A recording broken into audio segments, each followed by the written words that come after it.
1 de marzo de 1943. Rabaul, archipiélago Bismarck. En la sala de mando, el contraalmirante Masatomi Kimura observaba el mar en calma y repetía la doctrina naval japonesa. Los barcos se protegen con acero, honor y rapidez.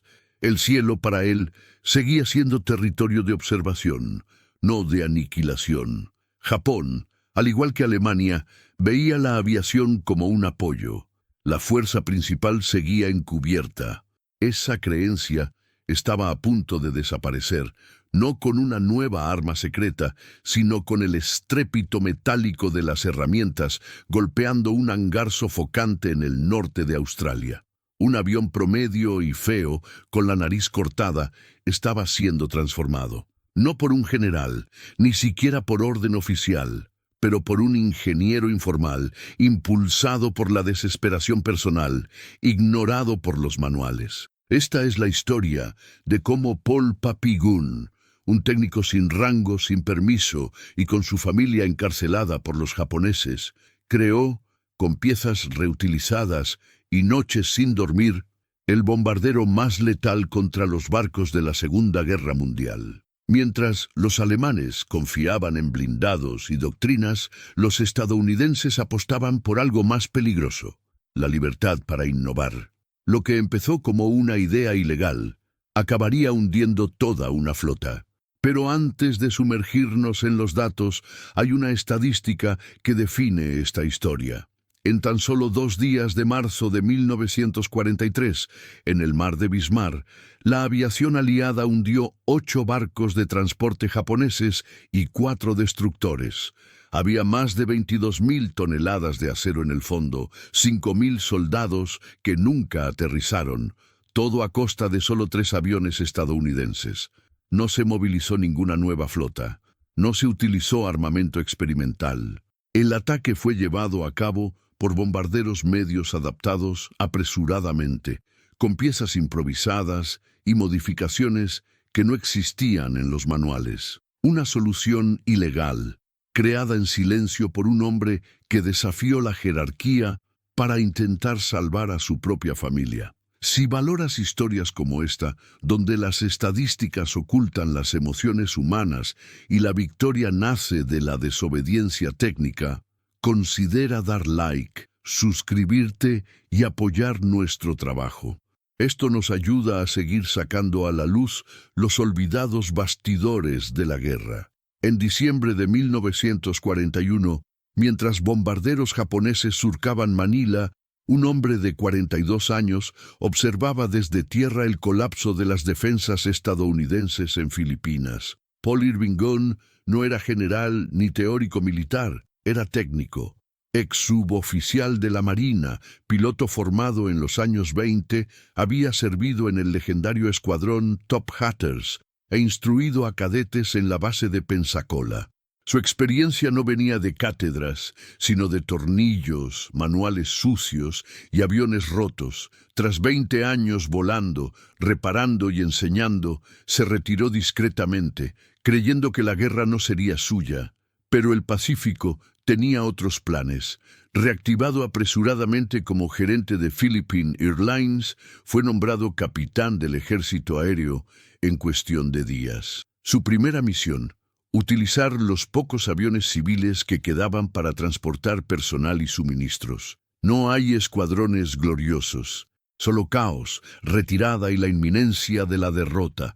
En Nochebuena, Gunn recibió la orden de evacuar a los altos mandos militares a Australia. En ese momento, sus 4 hijos y su esposa, Polly, seguían encarcelados en Manila.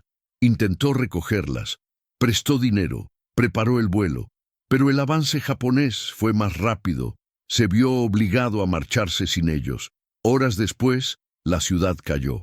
Días después, su familia fue internada en Santo Tomás, un antiguo campus universitario convertido en campo de prisioneros. Eso fue el punto de inconfluencia. El Gunn continuaría en la guerra, pero no para Filipinas ni para las órdenes de arriba. Lucharía para acortar el conflicto por cualquier medio necesario.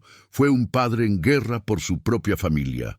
Cuando llegó a Australia, el escenario que encontró no estaba más organizado que el de Filipinas. Talleres improvisados, escasez de piezas, baja moral.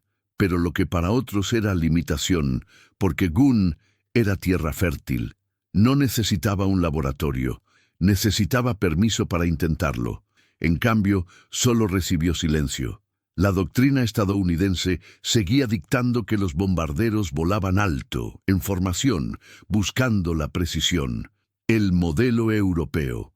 Un modelo que en el Pacífico estaba fracasando estrepitosamente. Los barcos japoneses se movían libremente. Sus líneas de suministro se abastecían eficientemente. Las bombas lanzadas desde grandes altitudes tenían un margen de error de cientos de metros. El mar seguía siendo territorio japonés. Fue en ese vacío doctrinal donde Gun comenzó a experimentar. Inicialmente con el A-20 Havoc, un bombardero ligero considerado obsoleto. Retiró el morro de cristal e instaló ametralladoras fijas apuntando hacia adelante. Nada autorizado, ningún superior lo sabía. Utilizó sobras, piezas de aviones estrellados y su propia mano para probar disparos y convergencias. El objetivo era sencillo: permitir que el piloto iniciara el ataque con ametralladora, barriendo la cubierta enemiga antes de soltar la bomba. El concepto era directo, brutal y, como luego descubriríamos, increíblemente efectivo. El genio de Gun no solo estaba en la improvisación técnica, sino en el instinto estratégico. Se dio cuenta antes que los demás de que en ese teatro, quien volara más bajo y disparara primero tendría la ventaja. Mientras los manuales recomendaban altitud, Gun descendió hasta la altura de las olas. Mientras los ingenieros dibujaban armas en tablas de dibujo, él probaba en hangares de noche con las manos desnudas. Este enfoque pragmático era impensable para los alemanes, que centralizaban las decisiones en los departamentos técnicos bajo un estricto control Berlín. En el mismo año en que Gun probaba cañones montados con remaches improvisados, la Luftwaffe seguía defendiendo la superioridad de los bombarderos en picado Ju-87 Stuka, que ya no dominaban los cielos. Mientras Gun desmontaba fuselajes para reubicar el centro de gravedad de un B-25, Alemania priorizó el desarrollo del Me-262, un jet avanzado que dedicaba más tiempo a prototipar que a combatir. Y cuando Estados Unidos ya ensamblaba 350 aviones al día, la industria alemana luchaba por mantener una producción estable frente a los bombardeos aliados. Este es el momento de detener un hecho olvidado.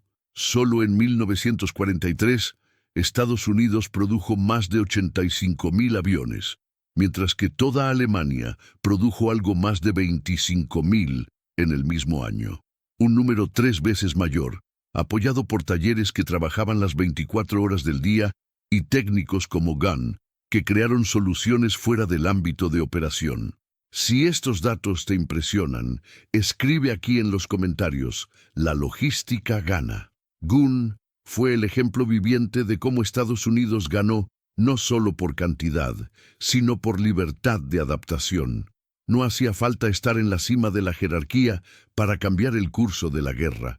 Solo hay que estar en el lugar correcto, con una llave inglesa en la mano y el valor de desobedecer. Su nombre no aparecía en ningún manual, pero sus ideas pronto aparecerían en todos los hangares aliados del Pacífico. Y aunque sus aviones empezaron a volar con cañones improvisados en el morro, el alto mando japonés seguía creyendo que los barcos estarían protegidos por la velocidad y el camuflaje. Estaban a punto de descubrir que nada de esto impedía que un bombardero estadounidense con 8 ametralladoras frontales disparara 180 libras de proyectiles por segundo. Pero antes de eso, Gun tendría que convencer al mando aliado de que su solución funcionaba. Y para eso necesitaría un aliado tan audaz como él, alguien dispuesto a institucionalizar lo que, hasta entonces, era completamente ilegal.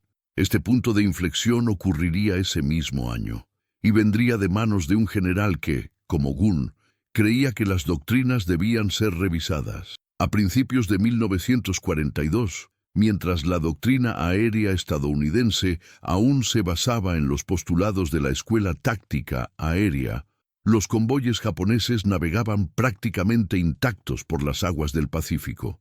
Los B-17 Flying Fortresses, orgullo de la ingeniería estratégica, volaron 5.000 metros de altura en formación cerrada, lanzando bombas con precisión teórica, calculada por bombarderos entrenados con regla, giroscopio y confianza matemática.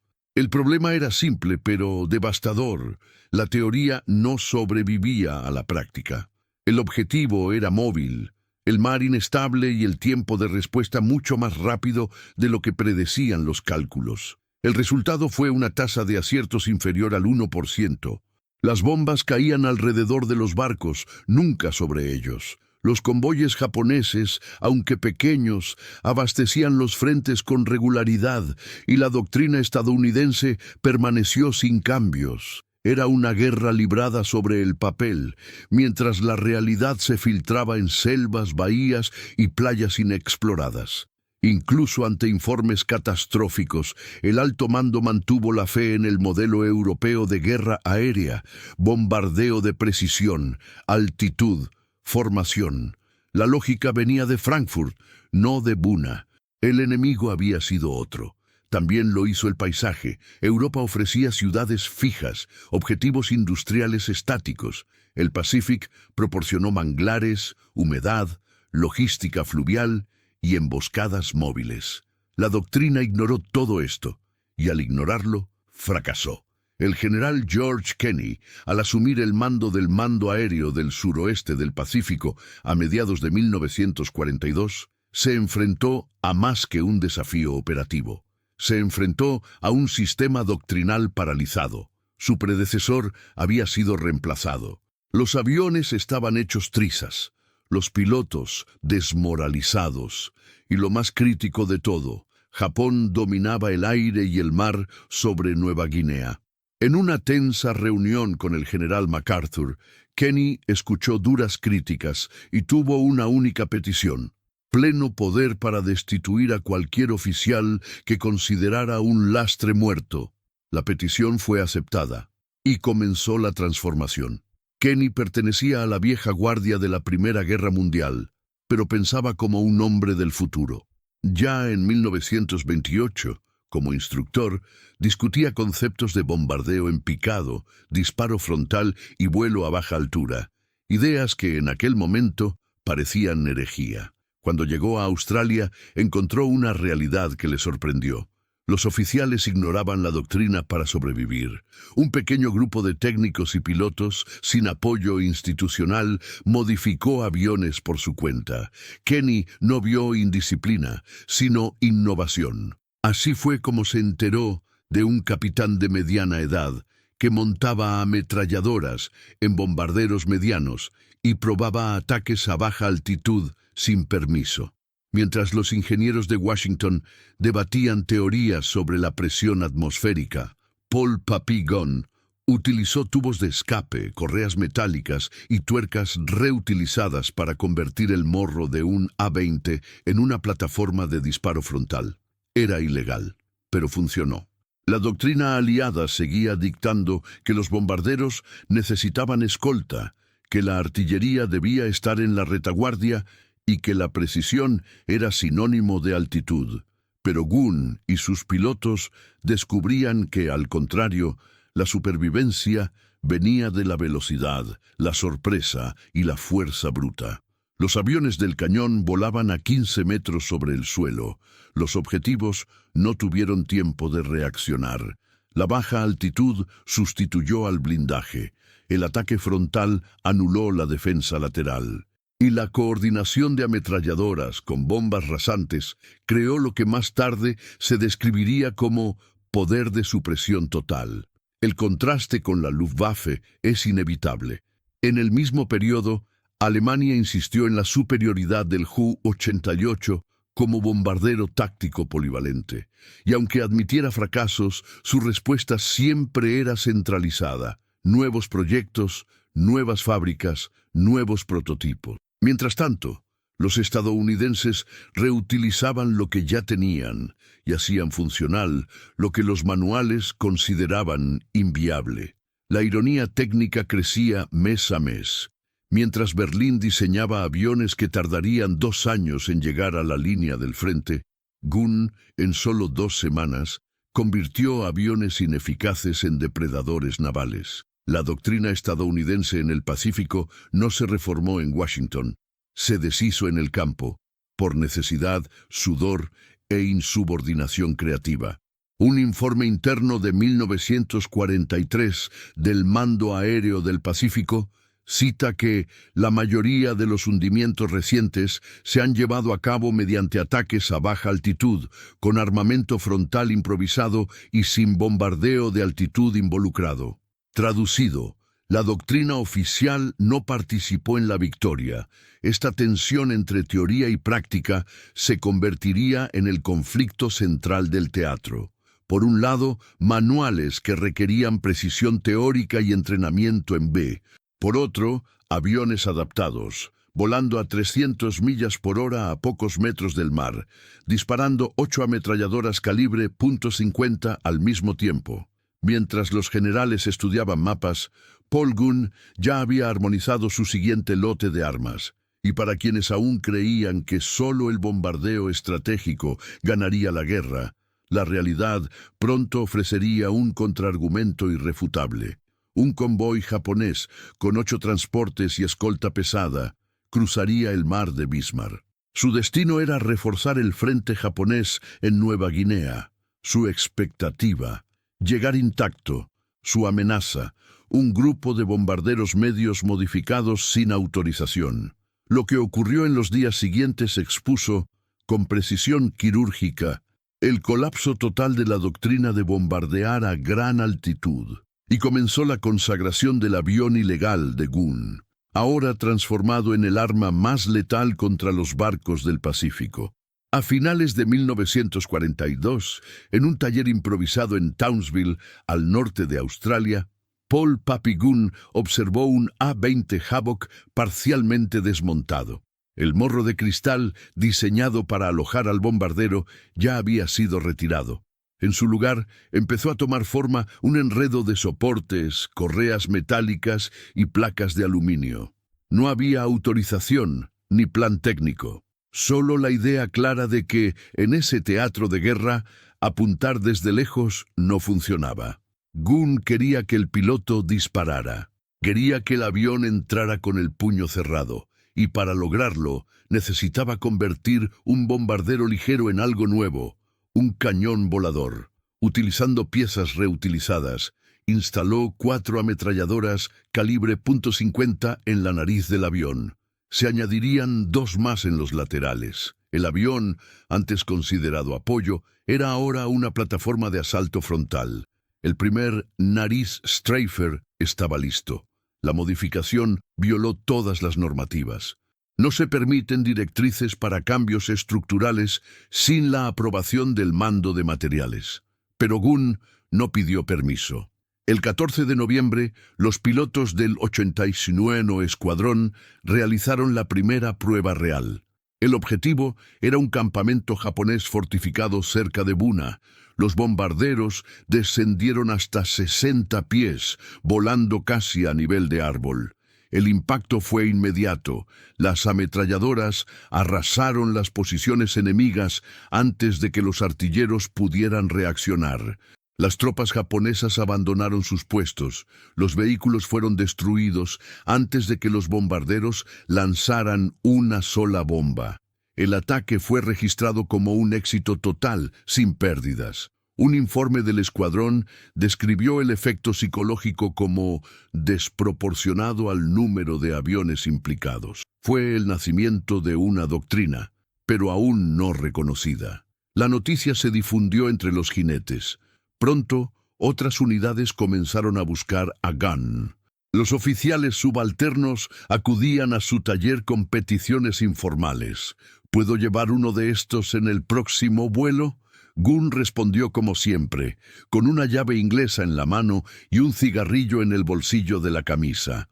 Los hangares de la base de Townsville se convirtieron en laboratorios de guerra no oficial. En cuestión de semanas ya se habían convertido 5 a 20, y la lista de espera creció. Pero la innovación tiene un precio. El peso extra en la nariz alteraba el centro de gravedad. Las primeras versiones del Stryfer eran inestables al despegue. El cañón resolvió el problema reforzando el tren de aterrizaje y ajustando la distribución del combustible. No había tiempo para cálculos complejos, solo intentos. Cada vuelo era una prueba. Cada ajuste se hacía a mano. Mientras los ingenieros alemanes perfeccionaban el diseño aerodinámico del Heinkel G219, un proyecto que tardaría 2 años en entrar en servicio, Gunn ya había puesto sus prototipos en combate.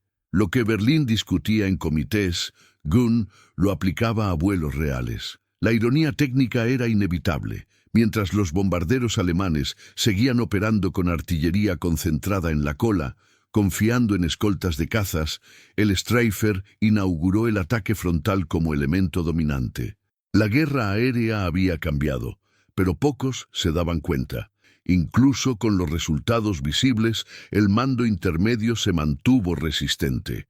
Un mayor del mando de materiales amenazó con denunciar a Gunn por modificación no autorizada de propiedad gubernamental. Su respuesta fue breve: si quieres arrestarme, espera a que termine de preparar el siguiente.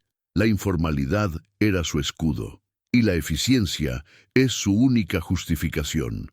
Los pilotos, a su parte, ignoraron las advertencias. En una carta no oficial enviada al mando, un teniente de la DZ Fuerza Táctica lo resumió: estos aviones nos mantienen vivos. En cuanto a números, esto era difícil de negar. Las misiones con Stryfers sufrían un 70% menos de bajas que las formaciones convencionales de bombarderos. Y más importante aún, la tasa de objetivos destruidos fue 3 veces mayor. Los japoneses, en cambio, no entendían lo que estaba ocurriendo. Sus informes mencionaban ataques anormalmente agresivos y bombarderos actuando como cazas. Un oficial del ejército imperial escribió que los nuevos aviones estadounidenses ignoraban completamente la lógica de la defensa antiaérea. La lógica, de hecho, había cambiado, y el siguiente paso de este cambio estaba a punto de ser institucionalizado. Porque en el mismo mes en que el primer Stryfer cruzó el cielo de Buna, un general desembarcó en Brisbane, decidido a reformar por completo la forma en que EEUTUU luchaba en el Pacífico. Se llamaba George Kenney, y a diferencia de sus predecesores, no tenía problema en romper manuales, siempre que eso significara ganar. Cuando George Kenney llegó al mando aéreo del suroeste del Pacífico en septiembre de 1942, encontró una máquina de guerra que operaba con métodos de guerra que ya no existían. Las doctrinas del bombardeo en altitud, las formaciones en forma de caja y la escolta de largo alcance simplemente no funcionaban en las distancias, climas y dinámicas del Pacífico. Fue una guerra de islas, selvas y mares estrechos. Kenney comprendió rápidamente que la innovación no vendría de arriba, sino de los extremos, de los hangaretas, de las soluciones improvisadas de hombres como Paul Gunn. En su primera inspección de base, en Charters Towers, vio con sus propios ojos un B-25 con morro recortado, 8 ametralladoras montadas, una estructura reforzada a mano y marcas de combate en los laterales. Kenney pidió hablar con la persona responsable. Cuando encontró a Gunn, no encontró a ningún ingeniero con bata blanca. Encontró a un técnico sudoroso, con las manos cubiertas de aceite, que hablaba poco y mostraba más resultados que planes. Kenney escuchó, analizó y no dudó. Ordenó que Gunn fuera puesto oficialmente bajo su supervisión directa. La modificación ilegal acababa de convertirse en un programa estratégico autorizado. La nueva orden era clara: convertir los bombarderos medios B-25 Mitchell en plataformas de ataque frontal. No había tiempo para prototipos. Los modelos procedían directamente de la fábrica de North American Aviation y se entregaban a Gunn, que supervisaba a los equipos para convertirlos. Se cortó cada morro, se instalaron las ametralladoras delanteras y se recalibraron los mecanismos. Gunn no solo lideraba, enseñaba. La línea de modificación fue improvisada, pero funcionó con precisión. Cada 10 días, un nuevo lote de Stryfer estaba listo para volar. El concepto que nació como solución temporal pasó a ser la doctrina operativa. La ironía de esta historia es que la solución estaba delante de ellos. La respuesta nunca ha estado en un nuevo avión ni en un nuevo proyecto. Estaba en el uso inteligente de lo que ya existía, adaptado a las condiciones reales de la guerra. Si te gusta desentrañar estos hechos, muestra tu apoyo. Dale like y suscríbete para que podamos ofrecerte contenido más detallado sobre cómo la improvisación y la inteligencia práctica reescribieron la historia. Mientras que los aliados del Pacífico adaptaron su doctrina por necesidad, Alemania seguía confiando en un marco centralizado y de innovación lento. Sus bombarderos medios, como el Dornier Do 217, conservaron la artillería defensiva tradicional, priorizando la escolta y la penetración estratégica, pero fracasaron en ataques tácticos de precisión a baja altitud. El concepto del Stryfer, basado en el poder de supresión y la autonomía de fuego frontal, no solo fue ignorado por la Luftwaffe, sino que se consideró peligroso.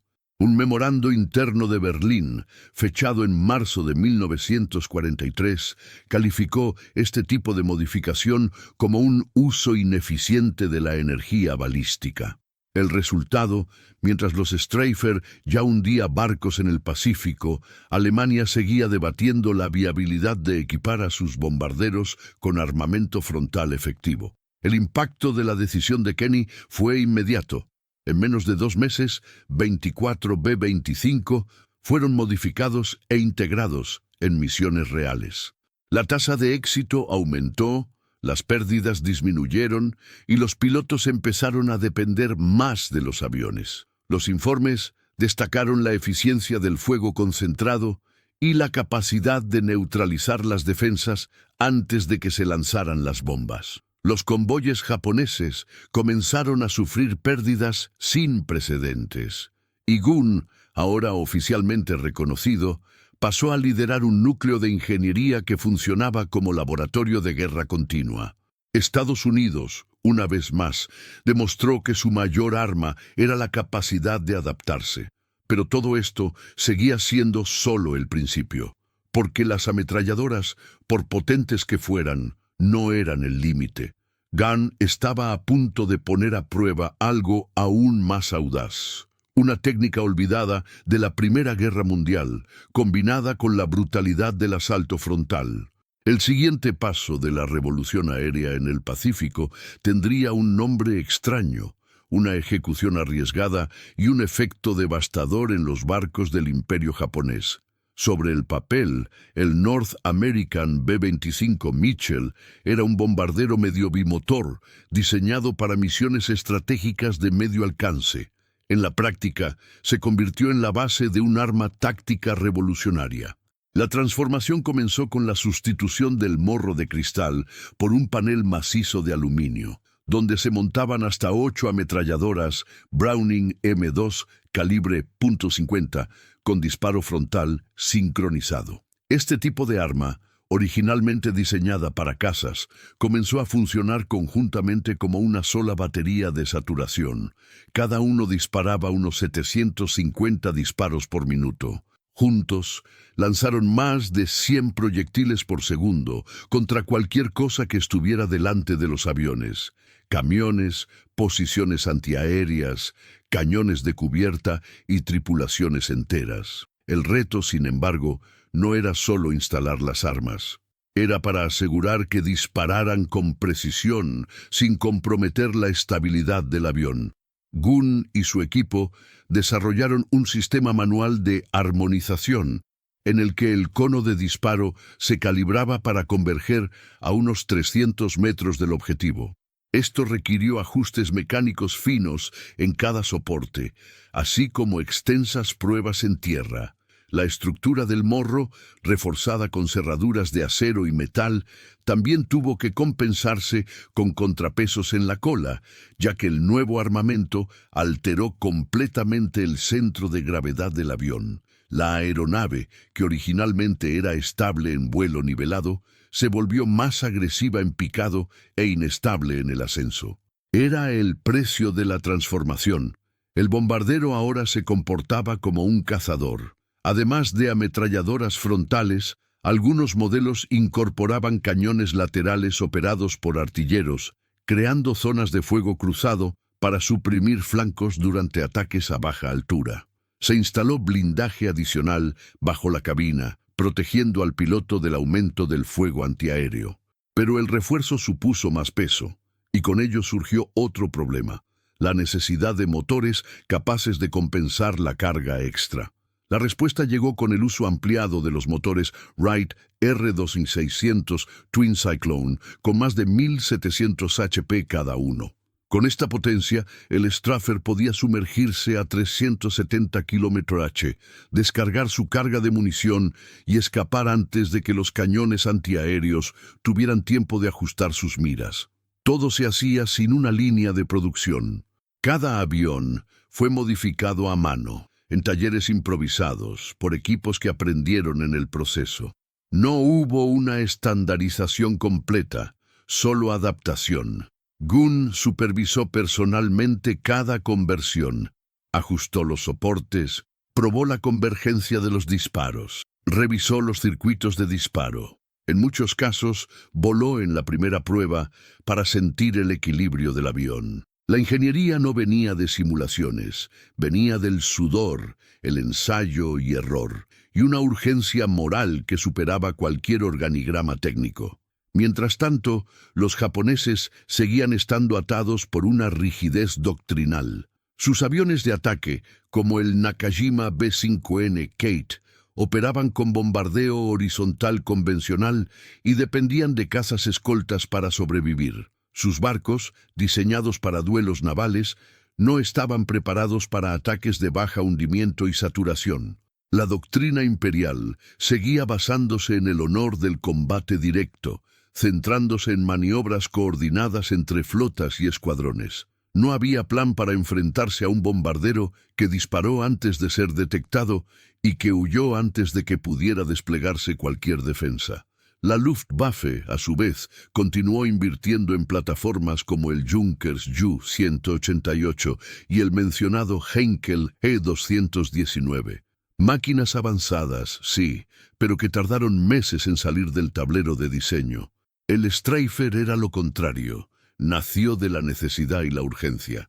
Un técnico, con pocas herramientas y mucho conocimiento práctico, podía convertir un avión común en un arma de asalto en menos de 2 semanas.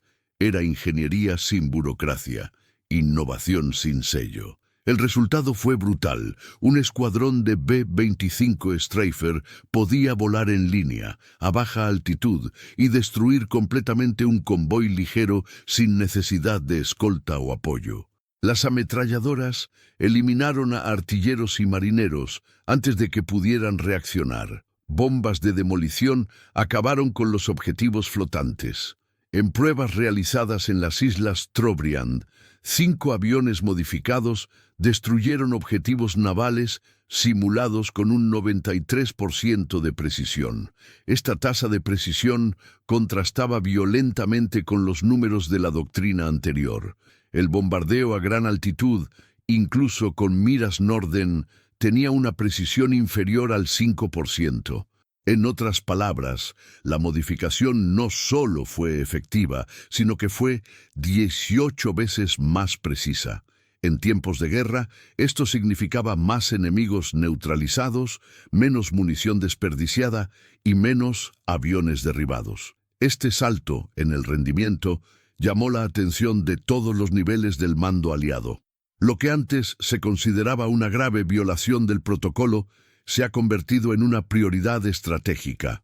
Un memorando interno firmado por el general Kennedy recomendaba que todas las unidades en el teatro fueran informadas de la nueva configuración y que se enviaran equipos de artillería a entrenar otras bases. Fue el comienzo de la estandarización de lo que antes era clandestino, pero la siguiente misión no sería una prueba, sería una demostración definitiva, un tren de verdad, el mar abierto. Es una oportunidad para aplicar por primera vez a gran escala todo lo que se había desarrollado en la práctica. Tras bambalinas, Gunn ya estaba preparando los aviones. Los pilotos practicaron la nueva técnica. El nombre del ataque aún no se había acuñado, pero en pocos días el mundo se enteraría de la Operación Venganza de Bismarck y descubriría cómo una solución alternativa se convirtió en una masacre. La doctrina del lanzamiento de bombas no era nueva. Había sido probado en la Primera Guerra Mundial, discutido en manuales británicos y registrado como curiosidad técnica por ingenieros franceses, pero nunca se había sistematizado ni aplicado a gran escala. La razón era sencilla. Se consideraba demasiado inestable. Las bombas lanzadas a baja altitud podían rebotar de forma impredecible, fallar su objetivo o explotar prematuramente. Pero para Gunn, la teoría era solo el primer paso, y la práctica, en el Pacífico, requería audacia. En sesiones de prueba en el estrecho de Torres, pilotos estadounidenses lanzaron bombas de 500 libras a menos de 6 metros del agua. El efecto sorprendió incluso a los más escépticos. Las bombas, al tocar la superficie, rebotaban hasta 3 veces, manteniendo una trayectoria recta y alcanzando objetivos simulados con una precisión inesperada. Era como lanzar una piedra plana a un lago, excepto que al final explotó con tanta fuerza que rompió el casco de un carguero. Gunn se dio cuenta de que si combinaban el asalto frontal de las ametralladoras con el rebote de las bombas, podrían incapacitar los barcos incluso antes de que las defensas reaccionaran. La secuencia fue brutal. Ametralladoras despejaron la cubierta, eliminando artilleros, marineros y operadores de radio. En cuestión de segundos, la bomba saltaba fuera del agua y explotaba en el lateral o por debajo de la línea de flotación, donde la estructura era más vulnerable. La precisión venía de la combinación de vuelo bajo, cálculo visual y pura repetición, sin ordenador, sin giroscopio, solo ojo, mano y valor. La táctica se estandarizó en tiempo real. Los pilotos recibían instrucciones directas de Gunn y su equipo, que probaban variaciones en velocidad, ángulo y altura de lanzamiento. El ideal, descubrieron, era lanzar la bomba a 60 metros del objetivo, con velocidad constante y una altura de 15 metros. Así, saltó 1 o 2 veces y golpeó el costado del barco con fuerza destructiva. En misiones posteriores, la tasa de impacto directo superó el 65%, cifra que transformó el concepto de la aviación antibuque. Mientras que los aliados innovaron por necesidad, la Armada Imperial japonesa se basó en la tradición. Sus convoyes eran escoltados por destructores con radar limitado y defensa antiaérea de corto alcance. Los almirantes japoneses, entrenados en una cultura de duelos navales, seguían viendo el cielo como territorio auxiliar. Los barcos eran sagrados y los aviones instrumentos de apoyo. Esta subestimación sería costosa. En informes recogidos tras la guerra, las autoridades japonesas seguían describiendo a los bombarderos como objetivos predecibles e incompatibles con maniobras evasivas. El uso del lanzamiento de bombas demostró lo contrario. Los ataques surgieron de la nada. El sonido de los motores apareció a pocos segundos del impacto. Los marineros apenas tuvieron tiempo de correr.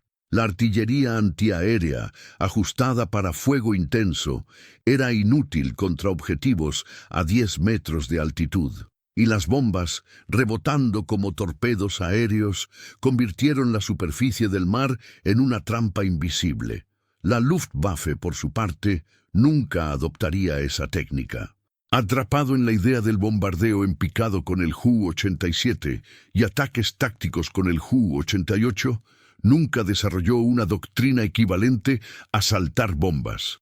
Un informe de la Fuerza Aérea DEE-UU, publicado en 1946, concluyó que la mayor innovación en la aviación táctica durante la Segunda Guerra Mundial fue la aplicación de bombardeos rebotantes por parte de unidades de campo en el Pacífico. Ninguna academia militar preveía esto. No se proporcionó ningún manual para ello. El Straffer, que saltaba bombas, se convirtió entonces en el primer bombardero híbrido. Cazaba como un caza, se saturaba como artillería y destruía como un bombardero torpedero.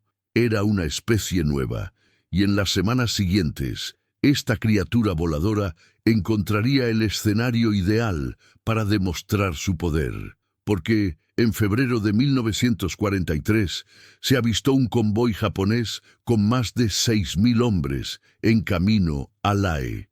Sería la misión perfecta. Toda una flota, navegando con la confianza de que el cielo seguía siendo suyo.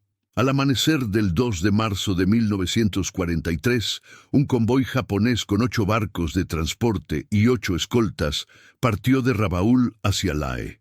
A bordo iban más de 6.900 soldados del ejército imperial, refuerzos cruciales para contener el avance aliado en Nueva Guinea. No lo sabían, pero estaban a punto de entrar en el centro de un experimento mortal. Durante la noche, aviones de reconocimiento PBI Catalina detectaron la flota. Al amanecer del día 3, comenzó el plan de ataque. Primero los B-17 aparecieron en los cielos. Volando alto, lanzaron bombas imprecisas que cayeron alrededor de la flota, no para destruir, sino para desorganizar. Era la distracción. La verdadera amenaza estaba abajo, a menos de 20 metros del mar.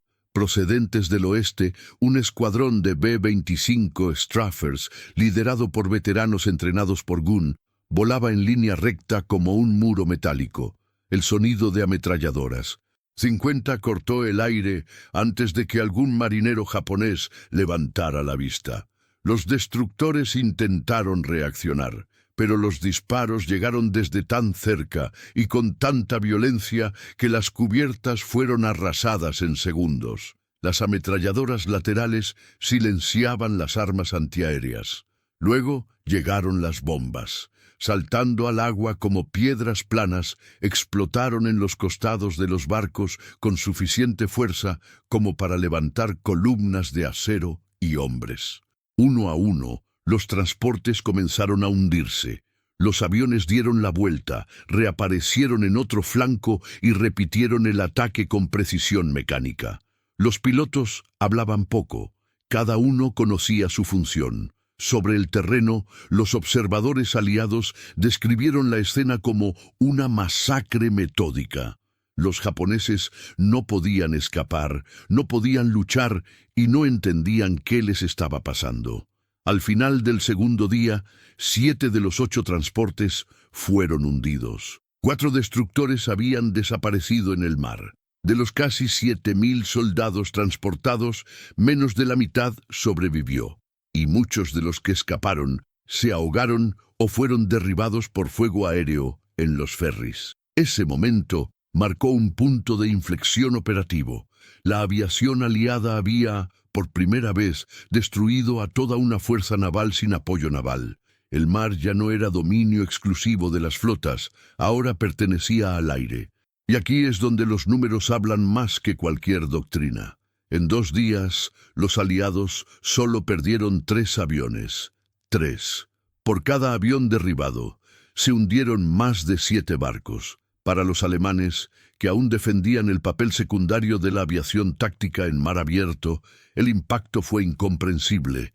En Berlín, informes de inteligencia aliados revelaron que la Luftwaffe había destinado menos del 6% de su producción total de bombarderos a misiones antibuque.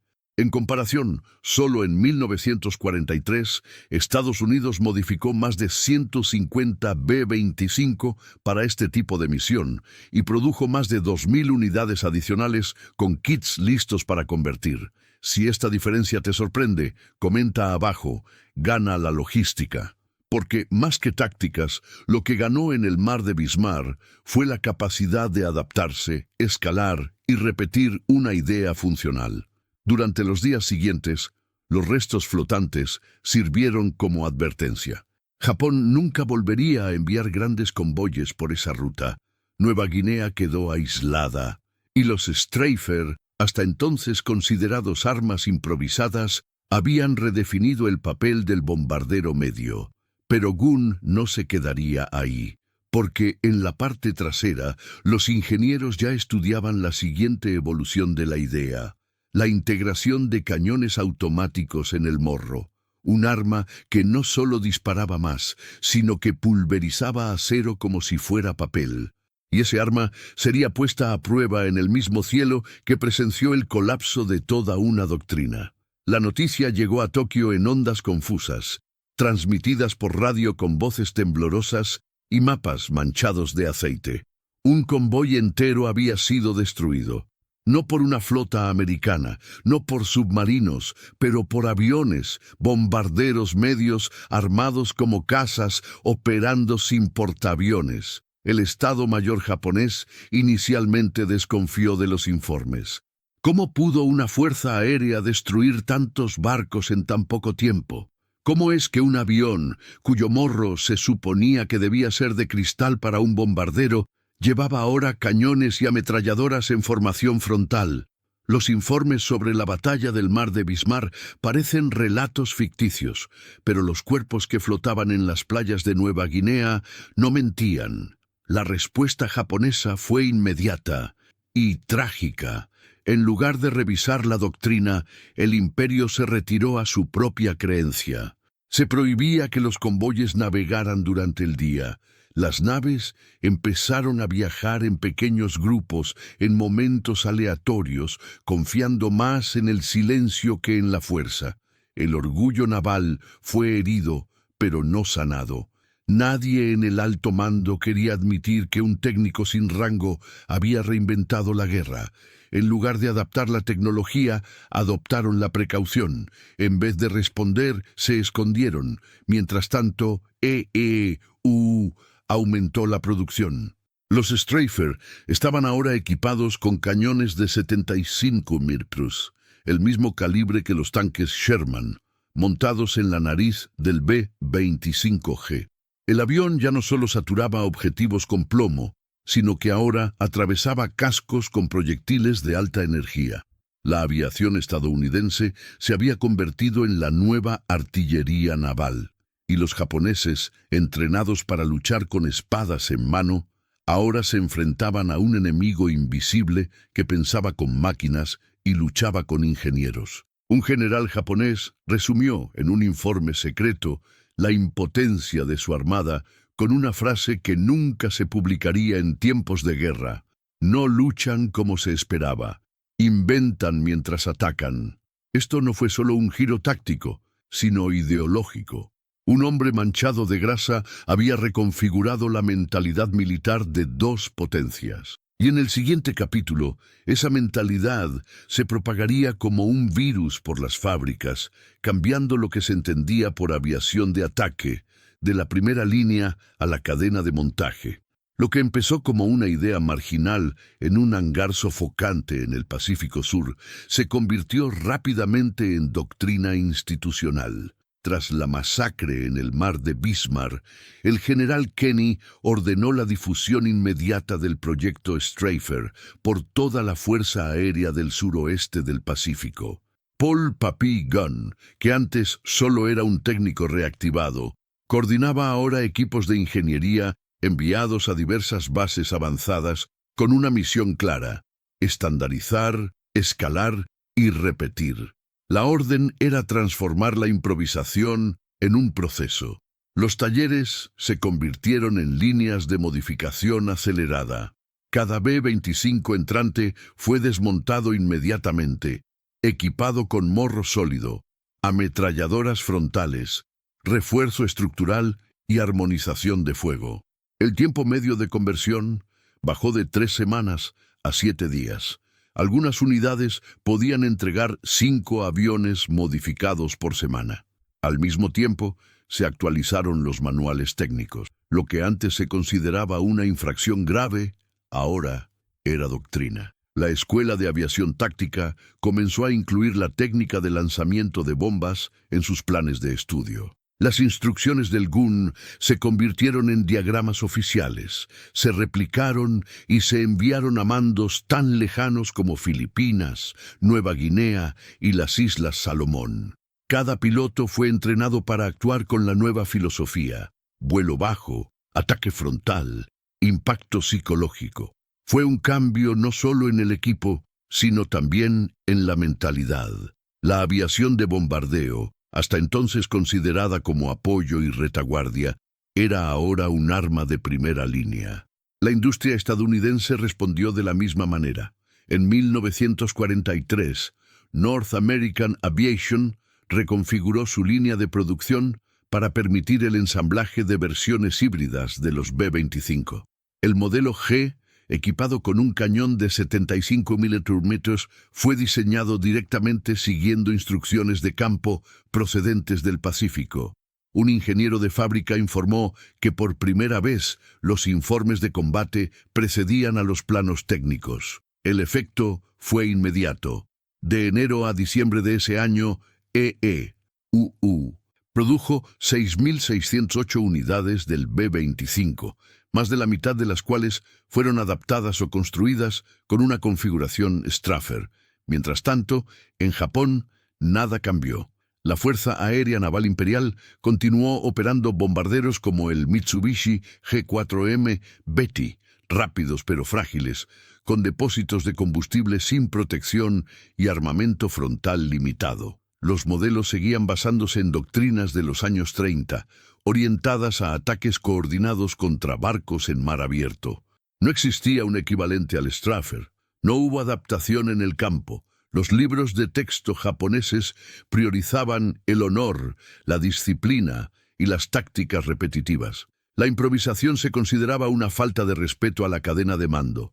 La diferencia entre ambas filosofías era evidente en los números. En tan solo 8 meses, tras la batalla del Mar de Bismarck, los Straffer representaron más del 70% de las pérdidas navales japonesas en misiones aéreas en el sector suroeste del Pacífico. Los convoyes redujeron su presencia diurna en un 85%. El suministro de guarniciones aisladas se volvió casi imposible. Japón, rodeado por el mar, comenzó a morir de hambre táctica. Un informe confidencial de inteligencia alemán, interceptado en septiembre de 1943, expuso la sorpresa de la Luftwaffe ante la capacidad estadounidense de reconfigurar doctrinas basándose en resultados de campo. Un coronel técnico de la sección de armamento escribió: «Mientras prototipamos y evaluamos, los estadounidenses fabrican, prueban y corrigen en el campo de batalla».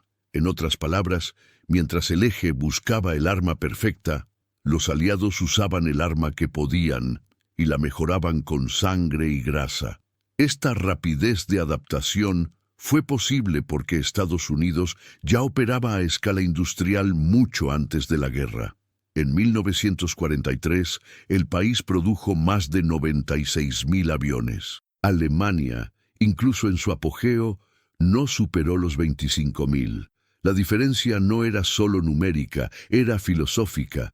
Estados Unidos fabricaba aviones con margen de modificación. Sus fábricas ya estaban proporcionando mejoras. Sus líneas logísticas permitían reemplazos rápidos. El sistema fue diseñado para evolucionar en combate. Mientras tanto, Alemania seguía debatiendo en comités técnicos el uso de bombas planeadoras y cohetes aire-aire, proyectos sofisticados, pero ineficaces ante la brutal realidad del Pacífico, donde un bombardero con cañón frontal y coraje bastaba para cambiar el rumbo. Un ingeniero alemán escribió en un informe de 1944: los estadounidenses renuncian al refinamiento técnico en nombre de la eficiencia letal. Esto nos desafía en un campo que no es el nuestro.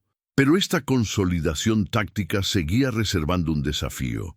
¿Y si el enemigo empezaba a entenderlo? ¿Y si la sorpresa desaparecía? Gunn sabía que todo sistema, una vez expuesto, debía evolucionar o morir. Y así, mientras las fábricas seguían convirtiendo B-25, ya estaba probando algo aún más radical. Un bombardero que disparaba más fuerte que un caza y se sumergía más profundo que un bombardero torpedero. Un prototipo que combinaba potencia de fuego, blindaje frontal y total autonomía. Un monstruo aéreo que los japoneses ni siquiera imaginaban. Para 1943, mientras las naciones del eje dependían de comités técnicos, autorizaciones jerárquicas y prototipos que consumían mucho tiempo, Estados Unidos operaba como un organismo industrial vivo. Fábricas, centros de entrenamiento, unidades de mantenimiento y frentes de combate estaban interconectados por una cadena logística que permitía algo sin precedentes en la historia militar: probar, adaptarse y producir casi en tiempo real. La planta de North American en Kansas City ensamblaba un nuevo B-25 cada hora, pero no solo montaba, se adaptaba. Los informes del Pacífico llegaron a manos de ingenieros que ajustaron los diseños incluso antes de que se actualizara la doctrina oficial. Era ingeniería al servicio del campo, no al revés. Un operador de línea de montaje sabía que lo que estropeara esa mañana podía decidir la vida de un piloto esa misma semana a miles de kilómetros de distancia. En Estados Unidos, civiles, ingenieros, trabajadores del acero, mujeres y estudiantes universitarios participaron en el esfuerzo bélico como engranajes conscientes en una pieza colectiva. El país se había estado preparando, desde 1941, para operar en un estado de producción a pleno, y lo más importante, con libertad para cometer errores, aprender y adaptarse. Fue esta cultura la que permitió que hombres como Paul "Papi" Gunn no solo sobrevivieran a la burocracia, sino que fueran puestos en el centro de la transformación militar. En otro ejército sería ignorado. En Japón, quizá condenado por insubordinación. En Alemania fue evaluado por un consejo técnico y declarado riesgo operativo. Pero en Estados Unidos, Gunn fue ascendido. Recibió recursos, y su idea, nacida del dolor y la urgencia, se convirtió en un estándar de la industria. La estructura americana no funcionaba solo por cantidad, sino por plasticidad. Cada base aérea tenía la autonomía para adaptar aeronaves, probar modificaciones y enviar retroalimentación. Esta retroalimentación continua permitió institucionalizar soluciones prácticas en semanas, no en años. Lo que era eficiente en el Pacífico se incorporó a la producción en Ohio. Lo que se probó en suelo australiano se convirtió en un manual técnico en California. La distancia geográfica se superaba por la proximidad mental. Mientras tanto, Japón mantenía su industria fragmentada y centralizada. Las fábricas estaban subordinadas al ejército o a la marina, nunca a ambos. La producción de aviones estaba limitada por la escasez de aluminio, la falta de piezas estandarizadas y una doctrina que desalentaba cambios fuera de los protocolos. En Alemania, la situación era similar. La Luftwaffe estaba envuelta en disputas internas con el ejército y las SS. Propuestas como el avión a reacción G-162 o el bombardero intercontinental America Bomber llevaban años de desarrollo, consumiendo recursos y sin llegar al campo de batalla. La comparación brutal está en las cifras. En 1943, Estados Unidos produjo 86.000 aviones, Alemania 24.000, Japón 16.000, pero no era solo la cantidad, era el tipo. Mientras el Axis apostaba por máquinas cada vez más complejas y difíciles de mantener, los estadounidenses estandarizaron modelos como el B-25, el P-47 y el F-6F Hellcat, centrándose en la durabilidad, la facilidad de mantenimiento y la adaptabilidad en el campo. Gunn no tenía título, pero tenía autoridad. Sus decisiones moldearon el frente porque fueron validadas por su eficacia. Fue el ejemplo máximo de una mentalidad que entendía la guerra no como un ejercicio teórico, sino como una cadena de decisiones urgentes. Cuando llegó el bombardero B-25G con su cañón delantero de 75 mm, fue porque alguien en el campo dijo: «Necesitamos esto». Y el sistema respondió: «Rápido». Esta agilidad, más que cualquier bomba o nave, era el verdadero terror del eje. Un informe interno de inteligencia japonés, descubierto tras la guerra, decía: «El problema no es el avión estadounidense, es la velocidad a la que cambia». Alemania, con su obsesión por la perfección técnica, cayó en la trampa de la rigidez. Sus proyectos, por muy avanzados que fueran, tardaban demasiado. Mientras tanto, los estadounidenses producían en masa, corregían en el campo y ganaban por estadísticas. La guerra demostró que la innovación no tenía por qué nacer del genio solitario, sino de la escucha práctica. Gunn no era un genio aislado, era un conducto entre el suelo del taller y la primera línea. Acortaba la distancia entre la grasa y el acero, y este acortamiento cambió el ritmo de la guerra. Pero la guerra no había terminado, porque mientras los B-25 Stryfer dominaban el Pacífico, otro teatro de la guerra, Europa, preparó el terreno para el enfrentamiento final. Y Gunn, una vez más, sería invocado, no para el frente, sino para un nuevo reto: llevar tu idea al límite de la ingeniería. Una misión que requeriría replantearse el concepto del bombardero y enfrentarse a una amenaza que la aviación convencional no podía contener: el búnker subterráneo. Cuando la idea original de Paul Papy Gunn obtuvo el aval del alto mando y la fuerza de la industria, dejó de ser solo una modificación. Se convirtió en una línea de sangre. El B-25, hasta entonces un bombardero medio convencional, evolucionó hacia una plataforma de ataque personalizable. En 1943 apareció el modelo G. El fuselaje delantero fue reforzado para soportar un cañón M4 de 75 metros, el mismo calibre usado en los tanques Sherman. Fue la primera vez que un gran cañón de artillería se montó con éxito en la parte frontal de un avión operativo, y funcionó. Un disparo bien dirigido de este cañón atravesó la cubierta de un carguero japonés como un cuchillo caliente en mantequilla, pero no se detuvo ahí. La siguiente versión, el B-25H, llevó esta brutalidad a otro nivel. Además del cañón de 75 mm, llevaba 14 ametralladoras calibre .50, 8 de ellas fijadas en el morro. Era una ametralladora voladora, capaz de disparar más de 5.000 proyectiles por minuto mientras seguía disparando proyectiles explosivos de artillería.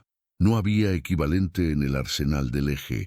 El alemán Junkers Ju-88, por ejemplo, apenas podía sostener un armamento frontal pesado sin comprometer su aerodinámica. Y ningún avión japonés se acercó a esta combinación de potencia de fuego y blindaje. El modelo J, lanzado en 1944, fue el refinamiento de esta doctrina. Abandonó el cañón pesado para recuperar la agilidad, pero mantuvo la configuración de ametralladora delantera y añadió torretas defensivas rediseñadas. Era un híbrido, diseñado para ataques a baja altura y misiones de saturación en zonas costeras. Lo más importante es que todas estas variantes nacieron de una idea no autorizada, de una sierra cortada en una nariz de cristal. Esta transformación fue posible porque Estados Unidos sabía cómo escalar. Cada modificación exitosa en el campo se convirtió en estándar de fábrica.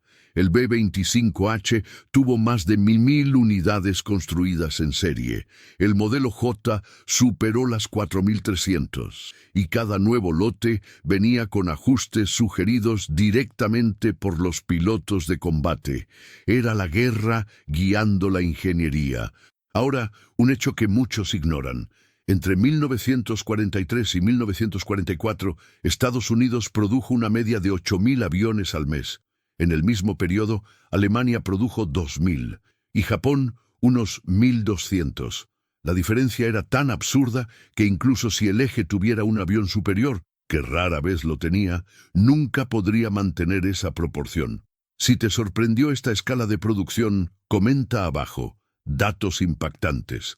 Porque la victoria a menudo comienza en la cinta de correr de fábrica. Los informes aliados indicaban que en 1944 había más de 30 escuadrones equipados con versiones Stryfer del B-25 en operación en el Pacífico. Estos aviones no solo atacaban barcos, limpiaban aeródromos, destruían depósitos, cazaban convoyes en la selva y apoyaban desembarcos navales. La doctrina del ataque a baja altura, que comenzó como una herejía operativa, ahora se enseñaba como estándar en bases de Australia y Filipinas. Mientras tanto, los alemanes seguían debatiendo el uso de bombas guiadas como la Fritz X, limitadas a lanzamientos a gran altitud y con resultados impredecibles. Japón, por otro lado, insistió en los ataques suicidas debido a la falta de opciones técnicas y logísticas. Lo que hicieron los estadounidenses fue transformar el concepto de poder aéreo en algo accesible, escalable y, sobre todo, adaptable. El Stryfer ya no es un avión. Se convirtió en una idea replicable, una doctrina, un lenguaje de combate. Demostró que, en lugar de buscar el proyecto perfecto, bastaba con mejorar lo que era posible hasta volverse invencible. Pero había un nuevo desafío en el horizonte, porque, a medida que se acercaba la invasión de Filipinas, las fuerzas aliadas sabían que los japoneses harían cualquier cosa para proteger sus últimos corredores de suministro. Y por primera vez, el Stryfer se encontraría con algo que ni siquiera las ametralladoras y los cañones podían destruir fácilmente. Barcos fuertemente blindados, protegidos por escoltas en aguas costeras. La respuesta, una vez más, tendría que venir de la práctica.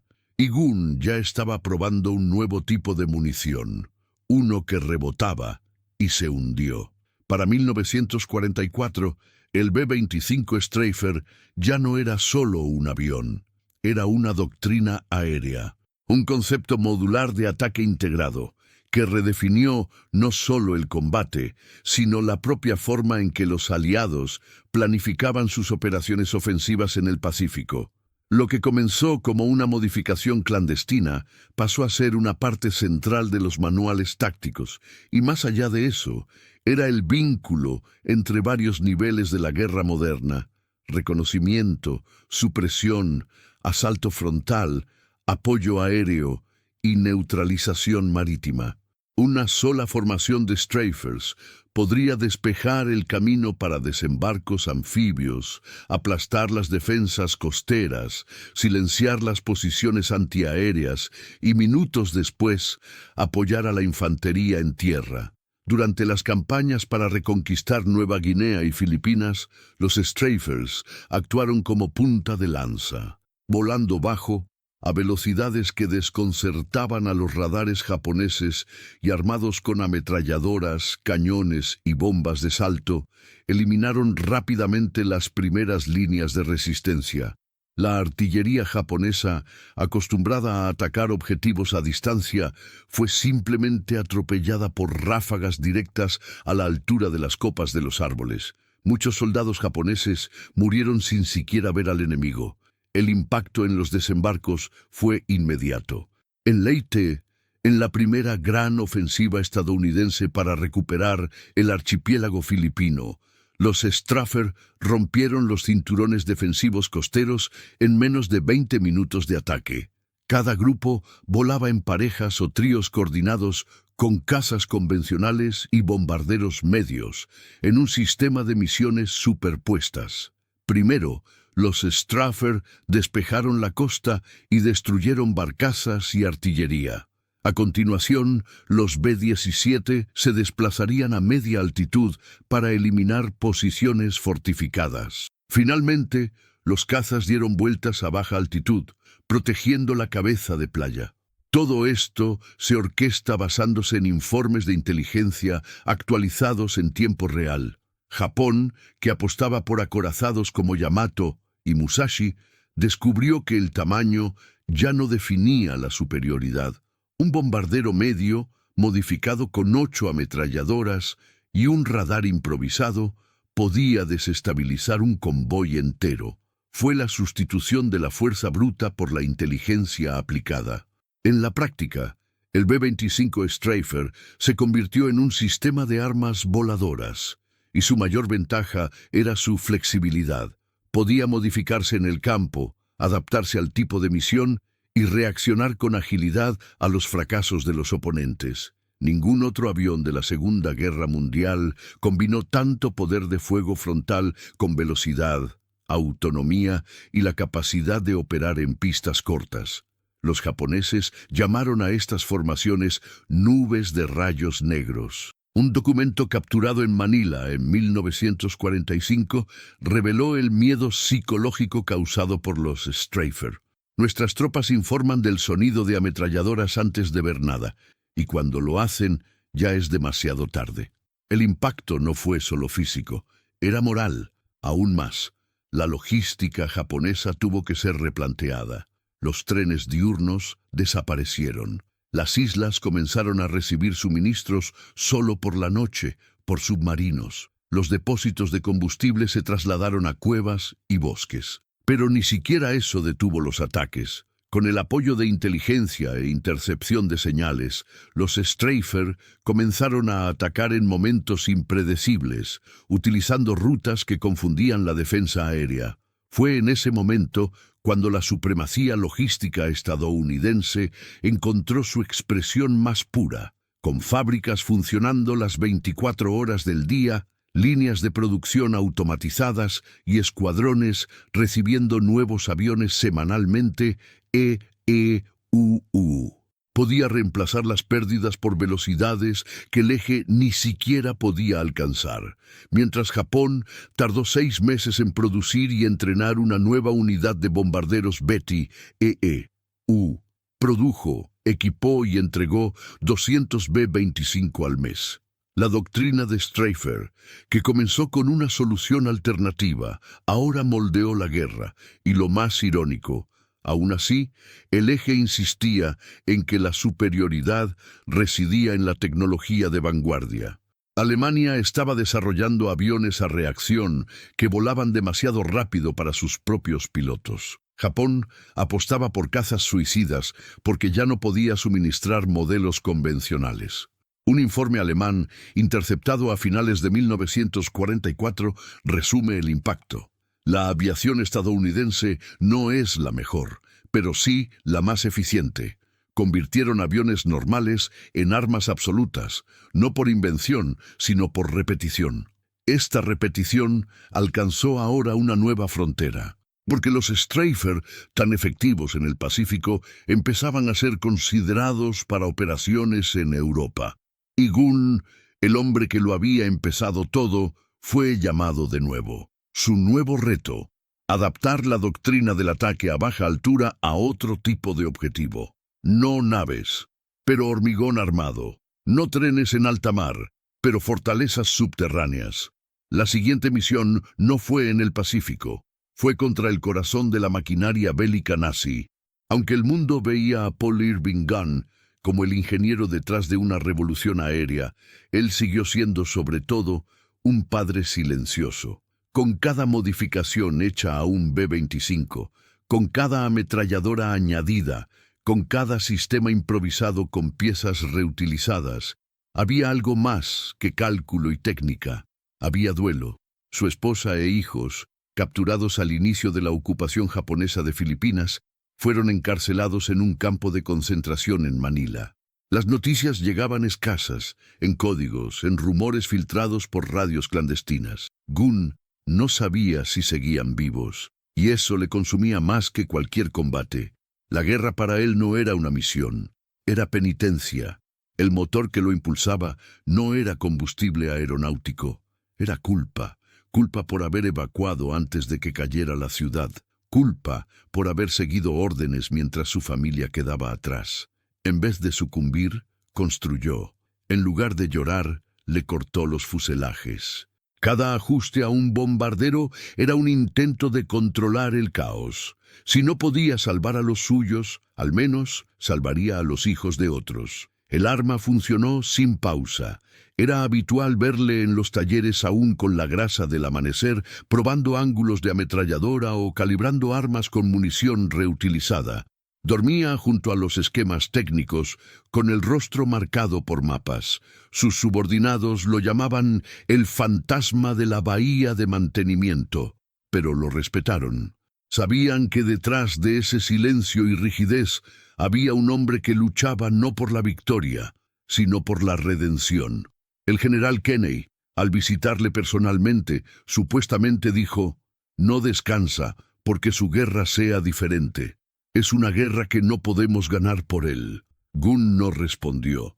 Acaba de entregar un nuevo modelo de soporte de armas que permite disparos con menos vibración. Era su forma de seguir luchando.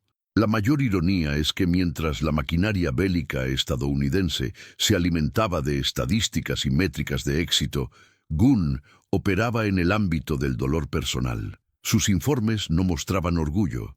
Eran directos, objetivos, sin firma. No quería gloria. ¿Querías venganza? Quizás.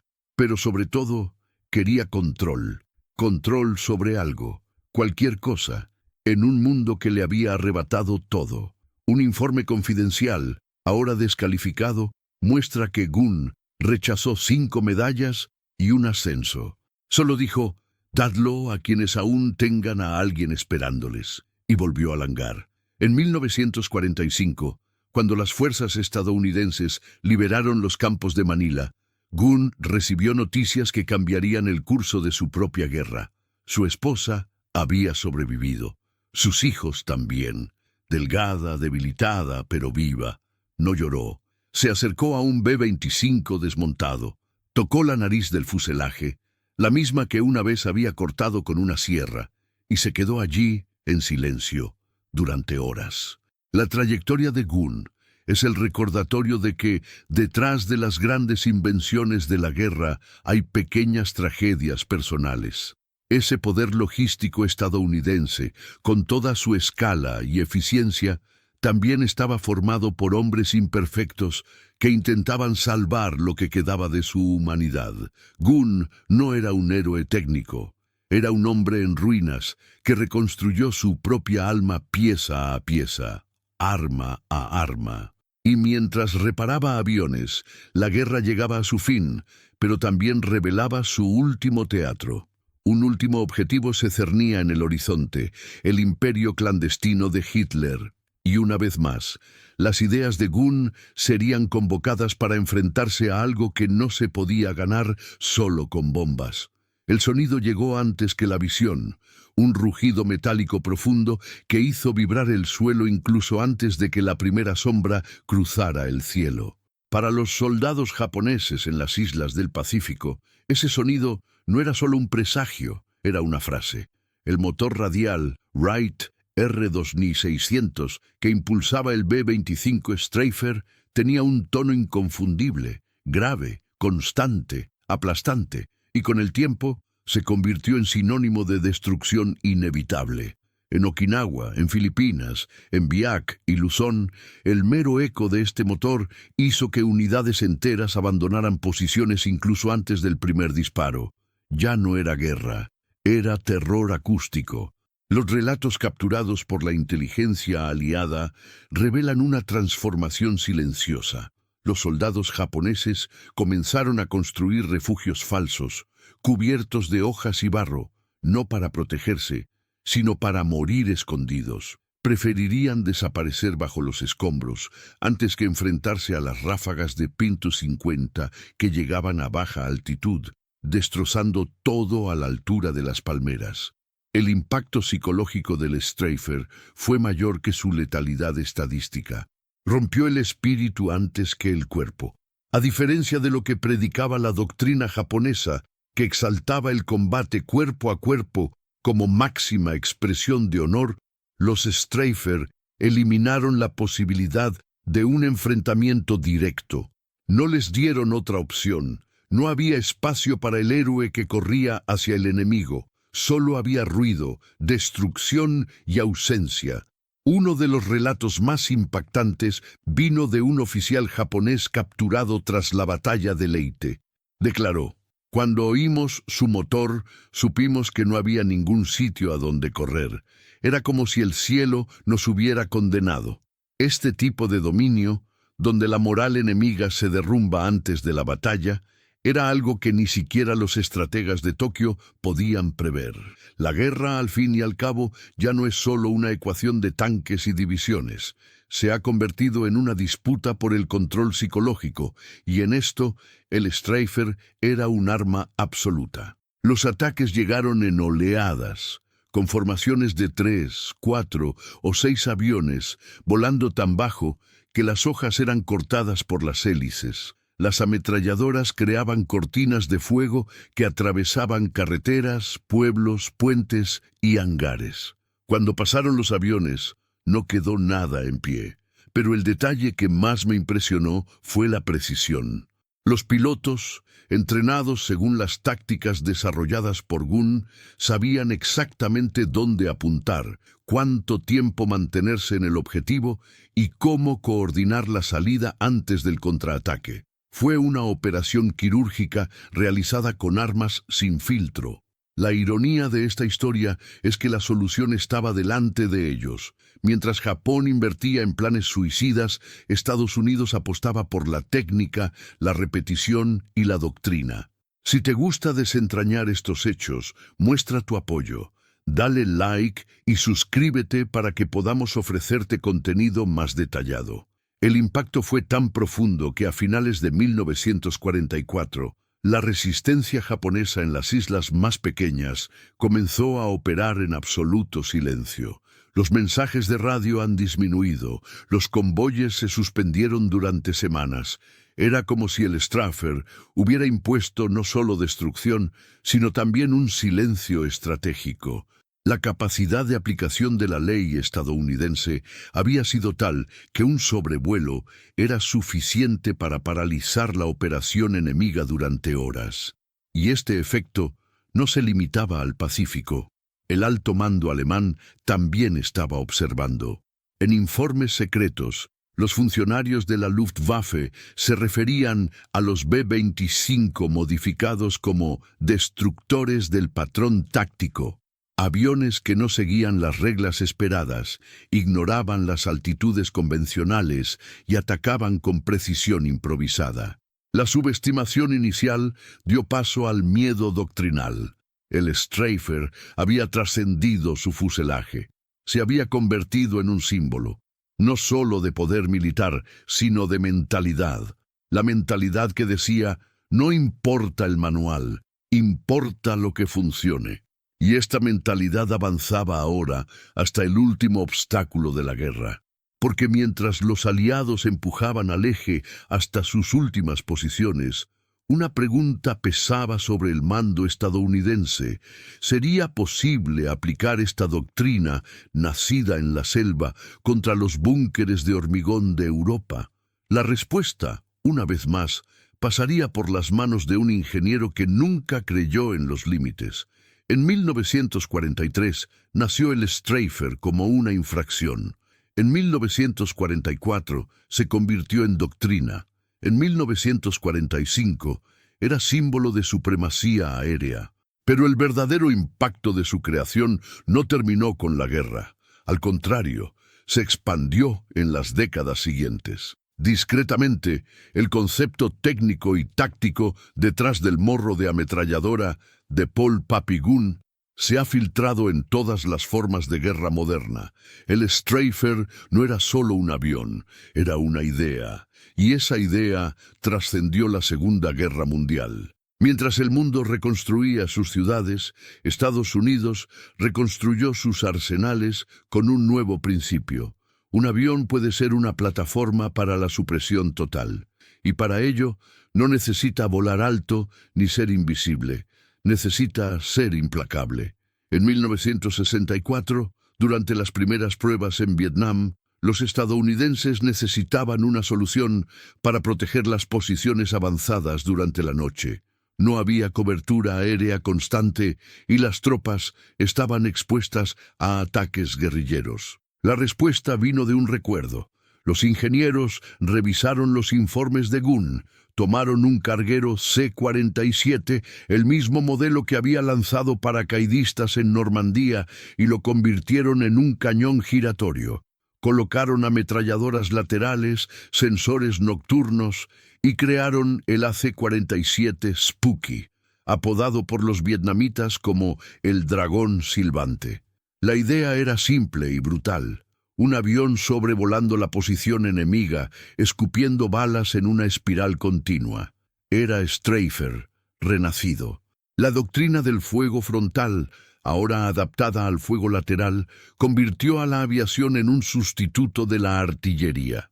Un concepto nacido en las selvas del Pacífico ante la escasez de recursos, tomó forma como una política oficial de guerra aérea. La Fuerza Aérea de EUU se dio cuenta de que el futuro no solo estaba en cazas supersónicos, sino en plataformas de vuelo de saturación, aviones que despejaban áreas con precisión y volumen de fuego. El AC-47 fue solo el principio. Pronto llegó el más potente AC-119 y luego el monstruo definitivo, el AC-130. Equipado con cañones automáticos de 20, 40 y 105 mm, el AC-130 era en la práctica un acorazado volador, capaz de permanecer horas sobre el campo de batalla, proporcionando apoyo continuo y aniquilando concentraciones enemigas con poder quirúrgico. Pero su origen se remonta a esa nariz aserrada a mano, en el calor de un taller improvisado en 1942. El Streifer se ha convertido en ADN técnico. Su espíritu estaba presente en la lógica de que un avión no necesitaba cumplir el papel para el que fue diseñado. Podría adaptarse, reconfigurarse, redescubrirse. En el campo de los helicópteros también es visible su influencia. El concepto de helicópteros de ataque, como el AH-1 Cobra y el AH-64 Apache, se basa en la misma premisa: capacidad de fuego concentrado, vuelo bajo, ataque preciso y autonomía táctica. Son estraferas giratorias, armadas hasta los dientes, diseñadas para moverse como infantería aérea y operar donde los tanques no pueden alcanzar. En Afganistán, Irak, Siria, todas las operaciones modernas de apoyo aéreo directo llevan fragmentos de la doctrina de Gunn, pero no solo la técnica sobrevivió, era la mentalidad. La idea de que la improvisación y la inteligencia de campo pueden crear doctrina. Esa innovación no nace solo en los laboratorios, sino en el sudor de la trinchera. Que escuchar al sargento puede ser más útil que obedecer el manual, y que a veces el arma más poderosa es la que nadie autorizó, pero que funcionó.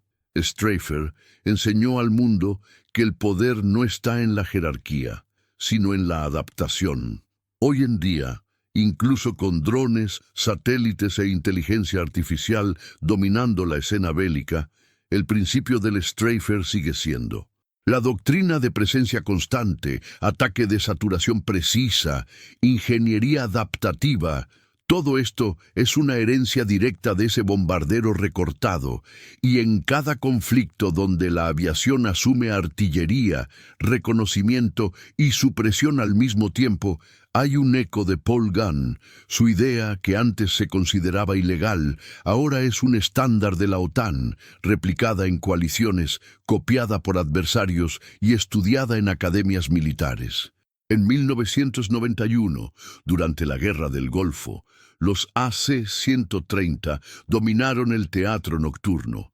En 2003, en Irak, fueron los primeros en despejar el camino para la entrada terrestre en Bagdad. Y hoy, aunque las nuevas variantes se diseñan con sistemas electrónicos, cañones automáticos y sensores de precisión milimétrica, todavía se escucha, en manuales técnicos, mencionar ese primer proyecto enorme de Morro, la ametralladora, que cambió las reglas del juego. Los informes incluso citan ADN de cañonero, un término que, sin intención de juego de palabras, lleva el nombre del hombre que lo inició todo.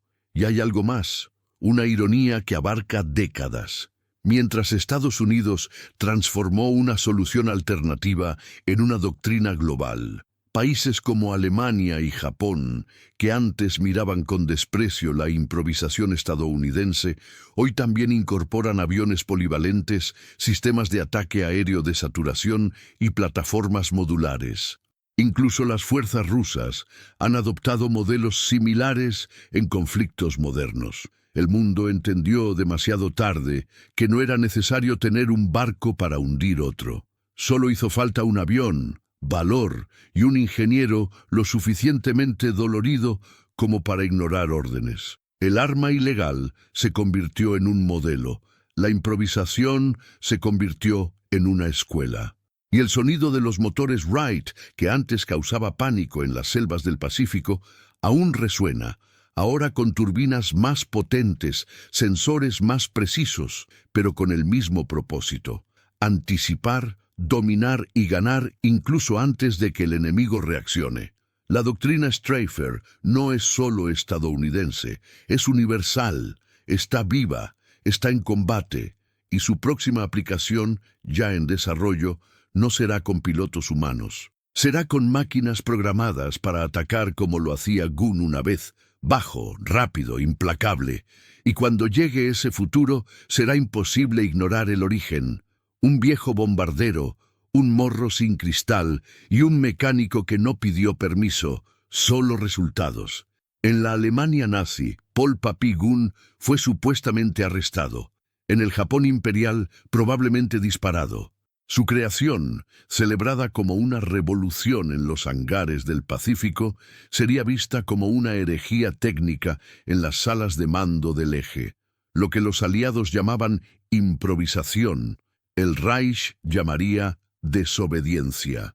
Y es precisamente en este contraste donde reside la verdadera victoria estadounidense. La libertad de convertir el error en doctrina, la insubordinación en innovación, la solución alternativa en un sistema de armas. Mientras Gunn cortaba la nariz de un bombardero con herramientas reutilizadas y montaba ametralladoras sin autorización, los ingenieros en Japón y Alemania tenían que enviar memorandos para cada nuevo cerrojo, esperando la aprobación de comisiones que respondían directamente a ministros y generales alejados del campo de batalla. En Alemania, la Luftwaffe ya había rechazado varias sugerencias de campo. El ejemplo más evidente: Hans Multhop, uno de los cerebros detrás de las alas voladoras de Horten, tuvo proyectos cancelados porque parecían demasiado poco convencionales. ¿Un luchador invisible en los años 40? Inaceptable. En Japón, los técnicos de Nakajima intentaron adaptar bombarderos para ataques de vuelo a baja altitud y en picado, pero fueron censurados por romper la doctrina de honor que exigía combate frontal y de altura. La técnica, cuando contradecía la ideología, se descartaba. Gunn hizo lo contrario, contradijo todo y fue ascendido. La estructura militar estadounidense, aunque marcada por la jerarquía, dio lugar a la descentralización. Oficiales como el general Kenny podían aprobar modificaciones tácticas rápidamente, siempre que demostraran resultados. Gunn fue liberado no porque el sistema lo quisiera, sino porque el sistema lo necesitaba. Y esa necesidad se convirtió en una oportunidad. Cuando sus B-25 empezaron a hundir barcos de forma más eficiente que los bombardeos tradicionales, nadie pidió permiso ya.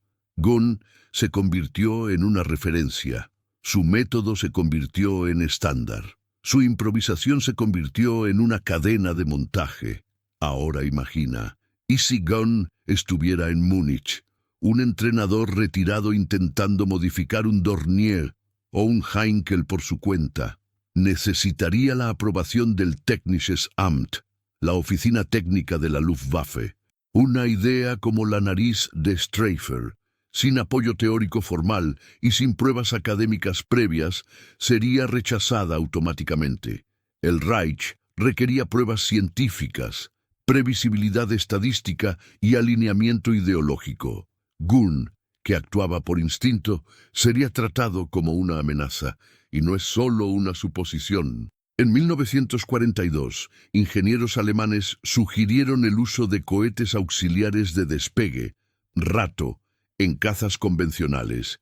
La idea se archivó durante casi un año, hasta que recibió la aprobación ideológica de Göring. Cuando finalmente la solicitó, ya era demasiado tarde.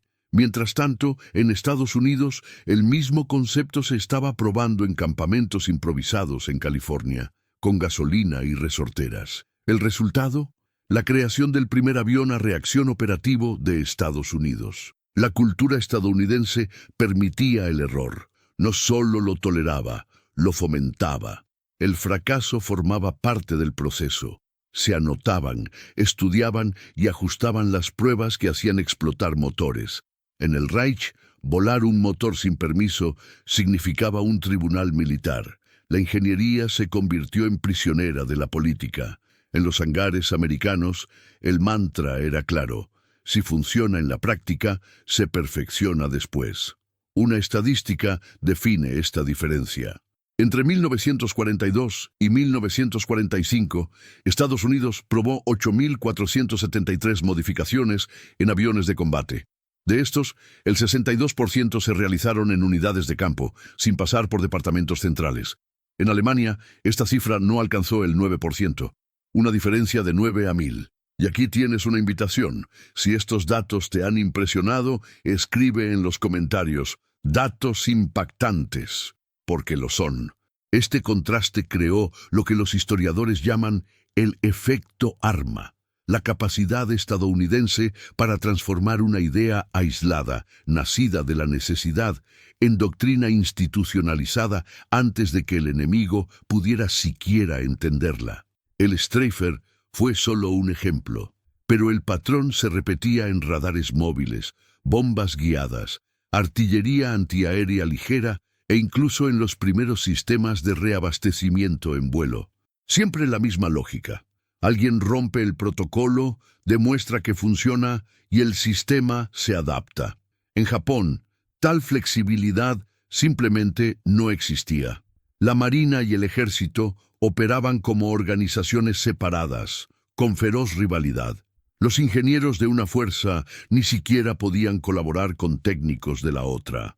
La aviación naval japonesa, incluso ante el colapso logístico, no ha podido estandarizar soluciones improvisadas de campo.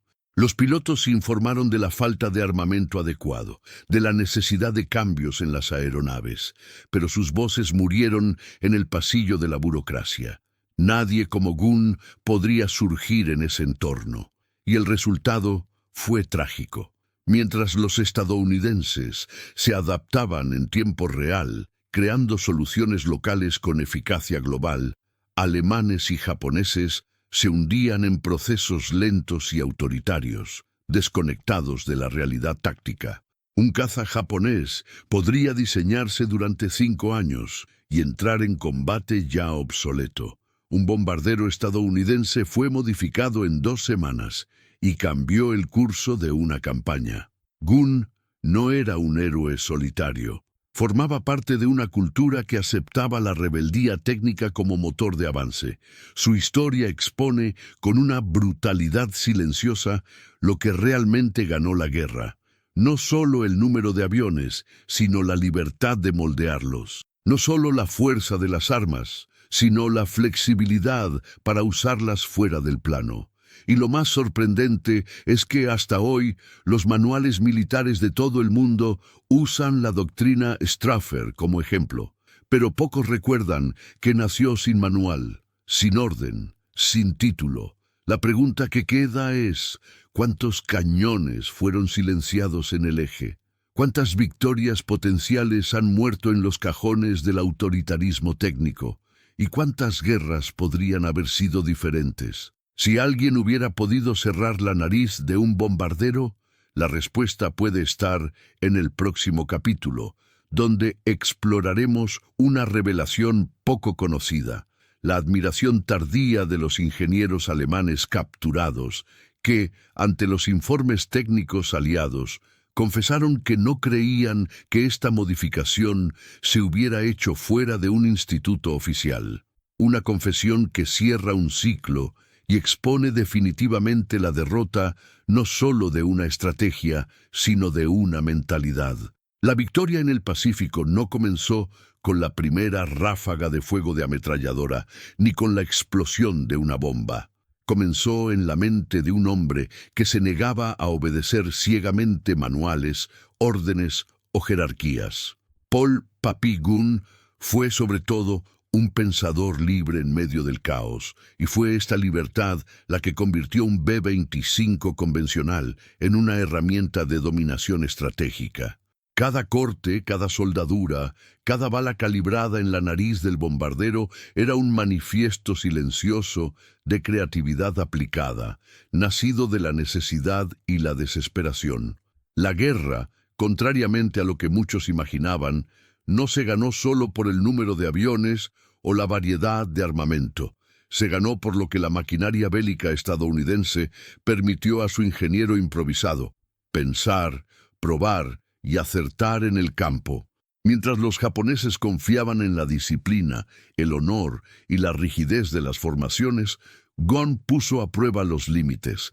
El Stryfer no era solo un avión, era una mentalidad operativa, un ejemplo de cómo los ingenieros, cuando se les permite cometer errores y aprender, pueden crear efectos que ninguna doctrina podría predecir.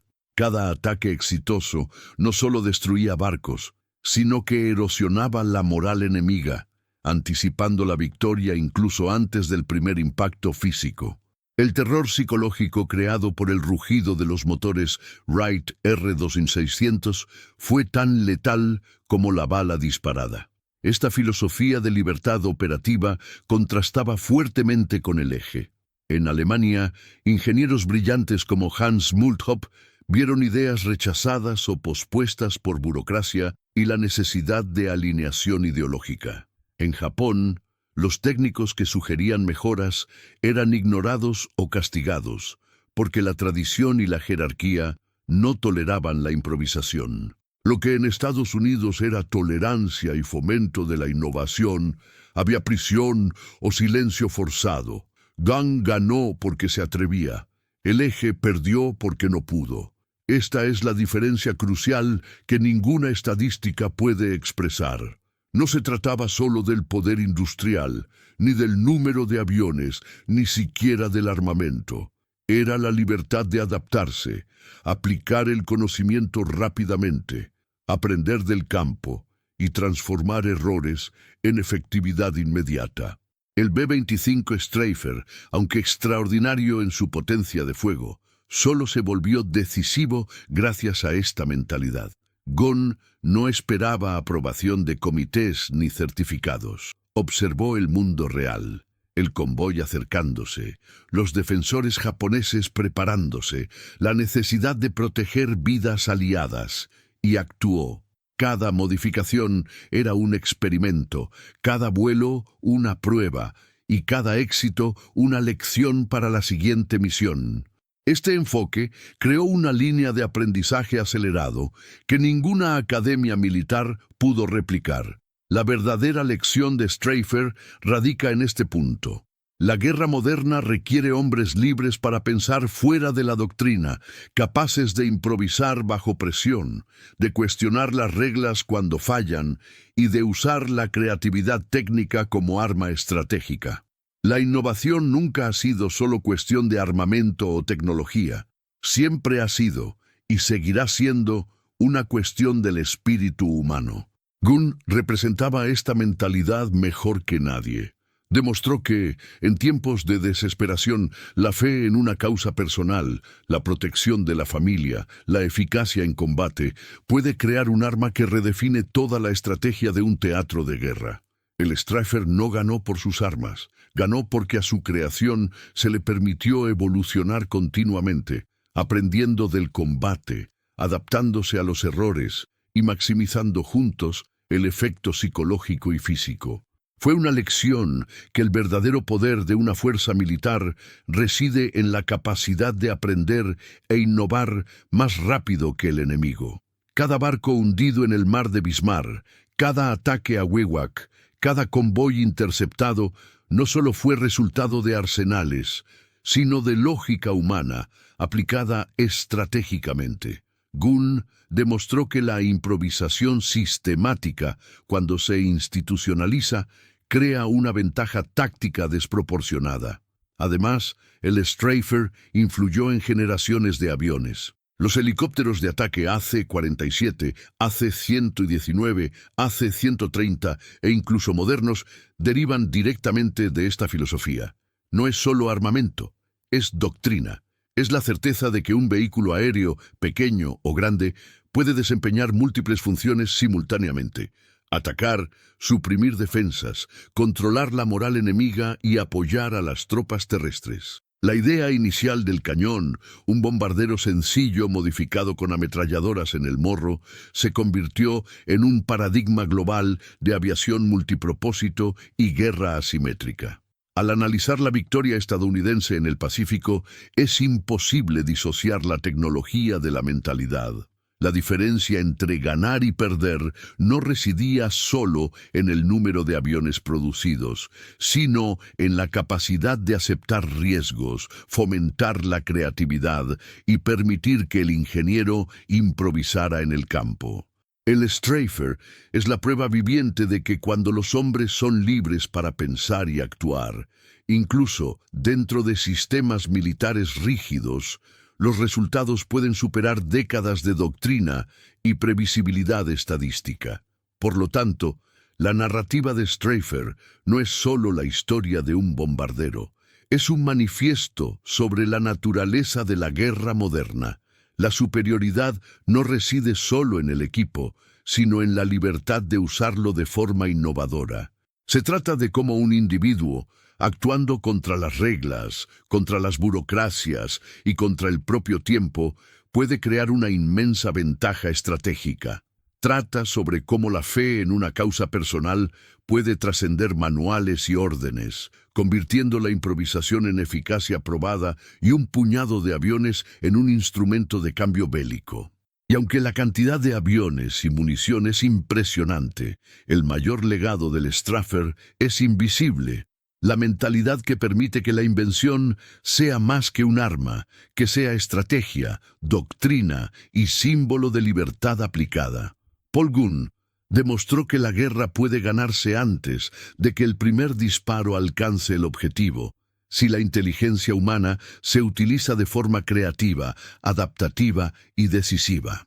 El Streifer no era solo un avión. Fue la máxima expresión de la innovación que surge de la necesidad y la libertad de actuar. Prueba de que lo improbable, lo no autorizado, puede definir el curso de toda una guerra.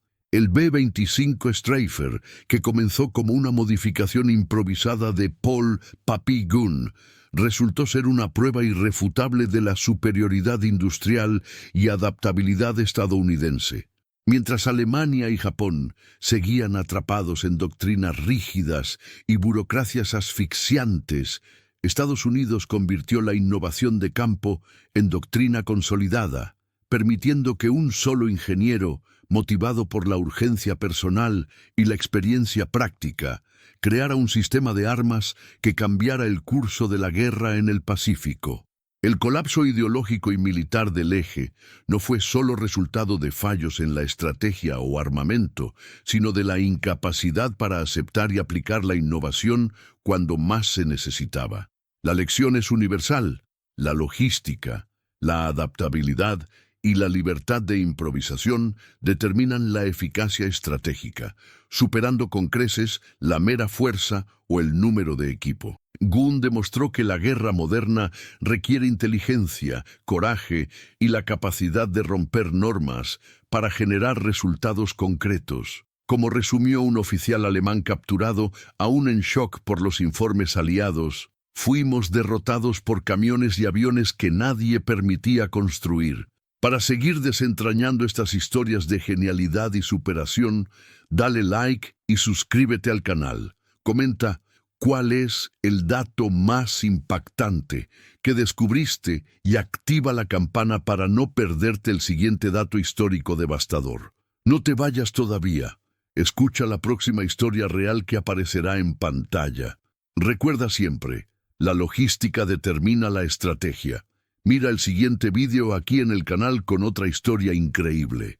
El legado de Stryfer es eterno, un recordatorio de que un gran cambio comienza con el valor, la ingeniosidad y la negativa a aceptar que lo imposible es insuperable.